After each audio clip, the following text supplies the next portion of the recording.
Këshilli i Lartë i Prokurorisë ka njoftuar se më 11 dhjetor 2025, ditën e njëjtë në orën 9, do të zhvillohen intervistat me kandidatët për drejtues të prokurorisë së posaçme kundër korrupsionit dhe krimit të organizuar. Seanca do të nisë me prezantimin e kandidatëve sipas rendit alfabetik, përpara se anëtarët e KLP-s të kalojnë në votim për zgjedhjen e kreut të ri të institucionit. Në garë janë 4 prokuror: Adnan Xholi, Doloreza Musabedhi, Elvin Kokaj dhe Klodian Brao, të cilët do të paraqesin platformat dhe vizionin e tyre për drejtimin e SPAK-ut.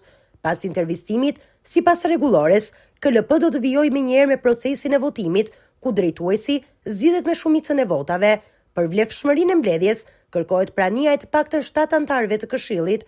Fituesi që do të zvendçojë kryetarin aktual, Altin Dumani, do të shpallet po më 11 dhjetor, ndërsa marrja zyrtare e detyrës do të bëhet më 19 dhjetor 2025, ditë kur pritet e ceremonia e dorëzimit të kompetencave.